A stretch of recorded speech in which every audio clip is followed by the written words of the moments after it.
Welcome back to Blissfully Bloom. I'm Victoria LeBlanc, your host, and this podcast was created to empower women to love themselves unconditionally, transform their mindsets, and discover their own inner bliss. In today's episode, I'm going to be sharing my experience with feelings of loneliness and really how these dark emotions sprang about and how I was able to shift those feelings and see the light at the end of the tunnel, really step into feeling like I am supported by those around me, really expanding my network and not allowing those feelings of loneliness to stop me in my tracks. First, I want to just dive into the 3 types of loneliness that people can experience according to Brené Brown. The 3 types are intimate/emotional. The next type is relational/social. The last is collective. When you experience intimate/emotional loneliness, this is the need to have a close partner to share your private ideas or feelings with. So the next type is relational/social. This is the need for quality friendships and support, to really have those people who are going to have your back no matter what. And then the last is collective. Collective is that need for a network or group to share your purpose. Now, according to Brené Brown, any of these can trigger your feelings of loneliness. So you can have an awesome friend group, have people that you lean on and can call at any moment at the time of day and say, hey, do you want to hang out?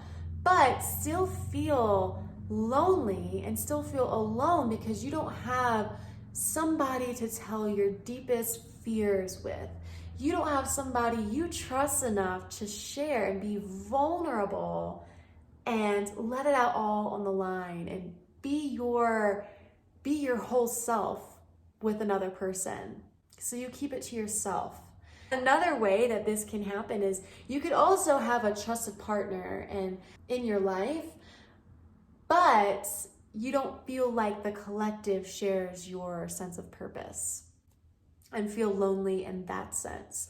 For me, I experienced relational/social/ yeah, that's a tongue twister. Relational/social loneliness.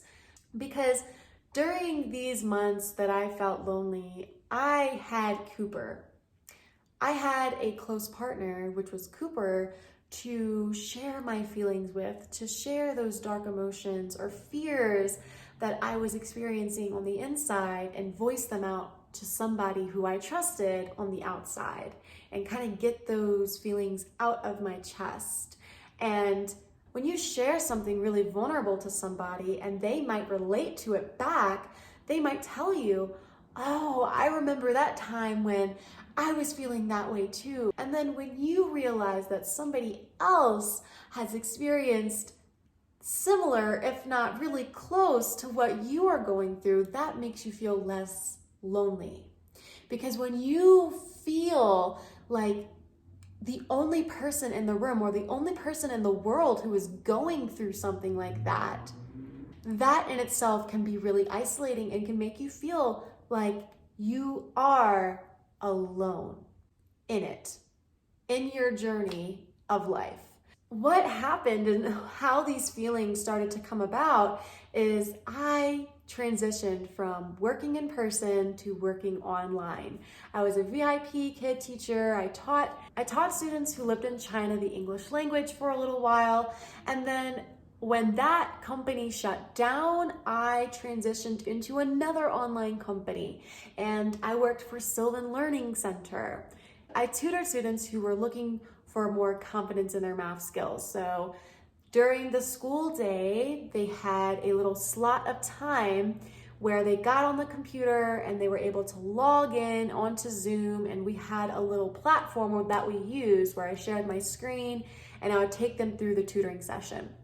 Now, yeah, I am interacting in a sense with a student throughout the day, but it's virtual, right? And you can't really have a good sense of somebody else's energy or just the way that they show up. Now, I worked for this company for about 3 to 6 months, probably more alongs of 6. And I started to feel those feelings of loneliness probably by month 2. So I felt extremely isolated and was working from home all day long in front of a computer. Now, I did have moments of free time when I wasn't tutoring, and when I had those moments of free time, I went straight to the computer and was working on my business, on my coaching business. And eventually, what that led to was burnout.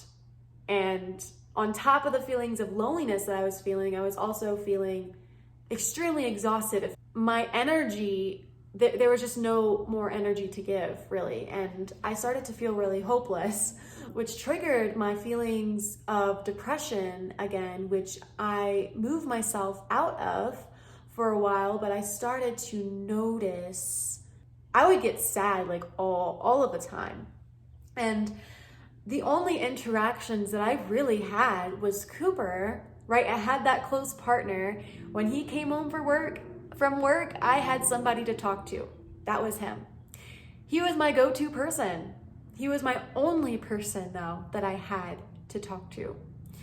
And besides my bunnies, I mean, I did have my bunnies and I love them with all my heart and all my soul, but they are not human.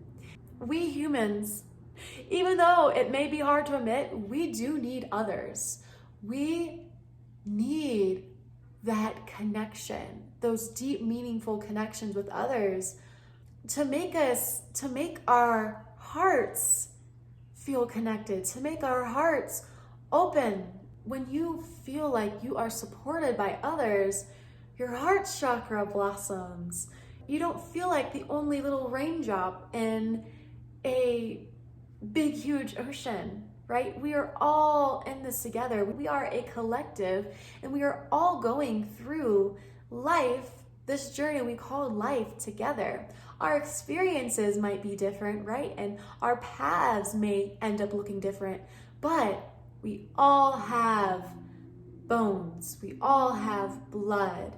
And yeah, there might be some differences on the outside, but on the inside, we are made up of pretty much the same elements, the same components. And what we all crave in this world, one thing besides love, besides nourishment, is connection. Connection is what keeps us going, right? And when I didn't have that, I didn't really have a friendship circle to lean on. I mean, I was lacking that social support from other women. One thing that I noticed was this fear that kept coming up because, yeah, I mean, I could have changed that situation. I could have said, oh, I'm going to be working in person instead of online. But I didn't. I continued to work online even when I was feeling so isolated and so alone. During COVID, we were quarantined at times, right? Some people, they had to be quarantined because they didn't want their family to get sick, not have any social contact with anybody else. Now, in that sense, I felt like the key was outside of the door. And once you were not contagious, then that person can go open it. You can't just open it whenever you felt like it. But in my case, the key was always inside, but I just never opened the door. I chose that lifestyle. And when I was reflecting back on that, why did I choose to do this? There were so many opportunities available for myself. I could have driven anywhere else during that free time, maybe to a coffee shop or to the park or to a yoga studio, try out a new yoga studio.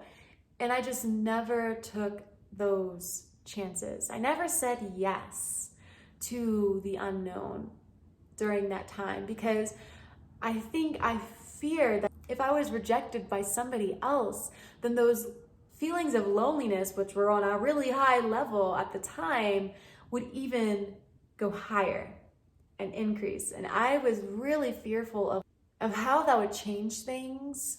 I was fearful of how much darker the world would become through my lens if that happened.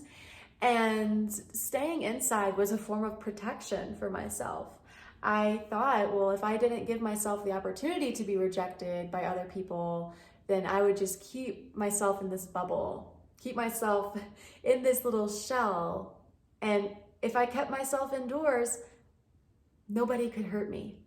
But in reality, I was hurting myself because I continued to allow the loneliness to be there. Because at any moment, really, like I said before, I could have taken those opportunities from the outside world. There could be many people out on the walks that I could have a little, even just a minute conversation with.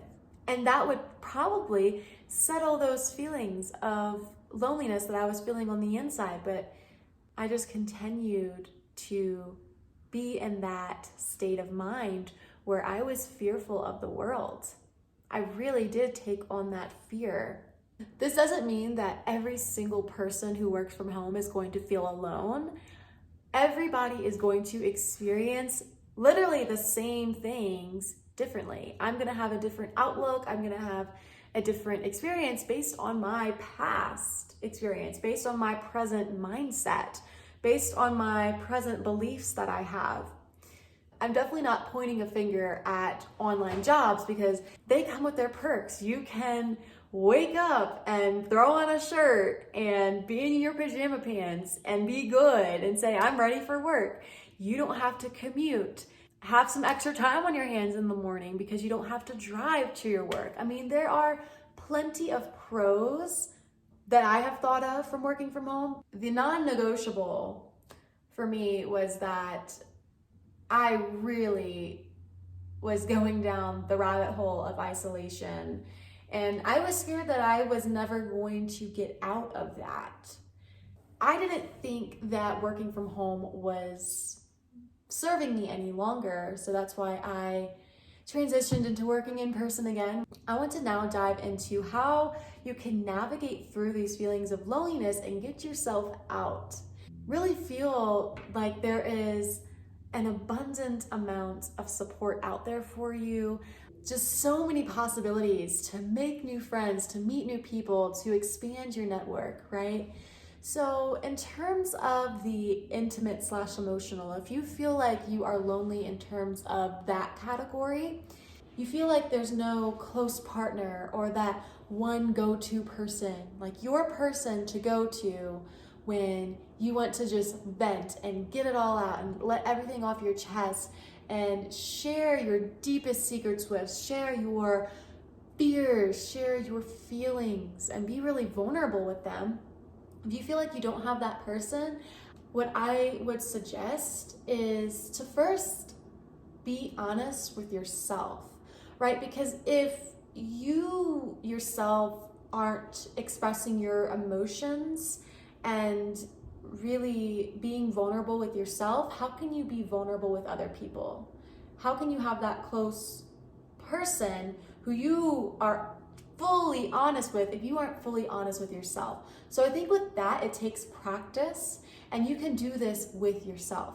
So this can be in the form of a journal and writing down your dreams, your fears, really discovering. It's a self-discovery process of who you are not, who you want to strive to be, and who you see yourself as 10 years down the line. And maybe even be vulnerable with yourself in that way. Now, if you don't feel like writing, then I would suggest starting a video journal. And I got this idea from Halai. And I'm not sure if you have heard of our episode. We spoke about intuition probably about 2 or 3 months ago. So definitely go check out that episode. She suggests to her audience on Instagram to do video journals. And it kind of sounds what it is. You just video yourself either through the computer or the phone, and you just talk. You don't really think too much about what you're gonna say next or the perfect way to say it, right? You just get everything out of your chest. And in a sense, you are collecting information. You are collecting bits and pieces about yourself along the way, and you can see your progress. You can see your growth throughout this experience. And whenever you do that, emotions may arise. So even with both methods, with journaling on a pencil and paper and through the video journal, emotions may arise. And that, being vulnerable with yourself, right? Allowing those emotions to settle up from the surface and come out. And then when you really discover more about yourself, when you understand more about who you are, it'll be that much easier to start putting yourself out there, because you are going to stand strong in your authenticity, in your authentic power. And you're going to show people who you really are. Now, at first, it might feel a bit nerve-wracking to really share and open yourself up to other people, but along the way, you are going to feel like, oh, I don't know what has stopped me from doing this in the first place, because I feel like I'm making actual deep connections with other people. Because your connection with other people can only go so far if you are just talking about the weather or just talking about what you're going to do over the weekend, right? Deep, meaningful connections happen when vulnerability is present. For vulnerability to occur, both people have to have a foundation of trust between each other. And when the trust is there, it's that much easier to just share your voice your needs. To meet your person, you have to put yourself out there. You have to mingle, to go and find your fish out in the sea. Who is going to be that trusted person that you go to, right? It's so important to have. Now, if you feel really, really nervous to put yourself out there right away, and you feel like it is way beyond your comfort zone at this moment in time, then maybe go and try Bumble to meet that person. And intimacy doesn't have to be just in terms of a sexual relationship. This can be an intimate friendship as well, where you really are your whole self and you're able to express yourself with this person, and you're like the yin to the yang, right? And y'all's energies just align and you vibe so well. You just are like this match made in heaven, so to speak, a soul sister flame, if you will. In order to meet those people who are going to have a really big impact on your life, put yourself out there on Bumble or go to a social event, whether that be on meetevents.com. There's a lot of different free events online through that platform, or there's paid. You have to either include your zip code or your city, and then it filters everything out to the events that are happening in your area during that time frame, and just go. And a really good thing about those events is you can pay for them, I think, on a single day basis. So if there's a multi-day event, you don't have to go and spend all your time there. You are free to kind of come and go as you please. And if you find that whenever you go to the event and you just feel really awkward and you're not really vibing or clicking with anybody, you're not obligated to go back. You can try out a new event, try out a new opportunity. This is really just an experiment of interacting with other people, seeing who you vibe with and who you click with. People come into our lives in divine timing sometimes, which is just a beautiful thing. Certain people will come into your life in divine timing in moments where you need them the most. And the universe works in such a beautiful way in that sense. Some people stay in our lives for a short while, some a longer while. Just the fact that we had that opportunity to meet that person and for them to just stay in our lives for that point in time, so grateful for it, right? You've learned from them, they've learned from you. You've built that connection with them. Those connections don't go away.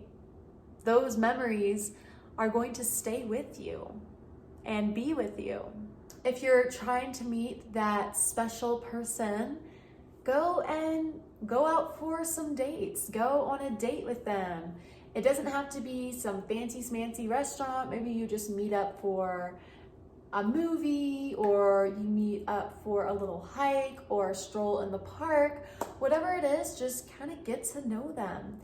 And just like with any relationship, the conversations may be a bit surface level at first, but then once you start building that level of trust, you're going to start opening yourself up more. You're going to open your heart to receiving their love and for you to give your love out and really voice your needs. It's going to be a lot easier when that trust is built. And then sooner or later, you're going to share parts of yourself that you may have kept hidden and inside and maybe have never told anybody of. And just the fact that once you release it out, it just makes you feel more connected to them, because now they know something about you that is going to help them understand more about who you are and learn more about yourself. But then you also were brave enough to open yourself up, to be vulnerable, to really have that risk, because you don't know how they're going to respond. You can't control that, right? You kind of take a risk in a sense to continue to give them more information about you. But the more that you do that, the more that you are going to build those meaningful relationships and the less alone that you feel. Because that's what I was doing. I think whenever I was working from home, I continued to stay at home and find excuses to just stay indoors all day long and not have any social interaction. What I thought I was doing was protecting myself from not being hurt by others and not being hurt by the outside world, but I was actually hurting myself because I was continuing to allow those lonely feelings to stay there and be present, which I honestly didn't like being there. It wasn't aligned to who I truly was. And loneliness isn't who we truly are, right? We are not meant to live our lives feeling lonely. That's not our purpose here on earth. Let's move on to the social/relational loneliness. How can you navigate this? Well, just like I said before, go to different events. With this one, I'm going to be more specific because this is more specific to my experience. What I did was I downloaded the Bumble app for friends. Now, Bumble has a dating version, a business version, and a friend version. I use the friend version, and what you do is you create your own profile, you share your interests, you share a little bit about who you are, and that person will see your profile, see your pictures, and if they feel like they vibe with you, they'll swipe right. If they don't, they'll swipe left. And if both of you and the other person swipe right, then you will be matched and you have the opportunity to message them. And when you start messaging them through the computer, on the phone, you get a sense of their vibes, of their energy. And if you feel like you want to take the relationship a bit further, you can meet out for coffee, or you can go to a hike or go to a park. Now, I suggest with Bumble for meeting for the first time because I was super nervous. I was like, are they really who they say they are? I don't really know. I suggest meeting in an open public space. Maybe that's at a restaurant, going for brunch, or going to a park. Meeting somewhere out in the open where other people are going to be present in the daytime, right? And then when you feel comfortable after that first meeting, you can even go to their house if they invite you if they want to, or you can invite them over to yours.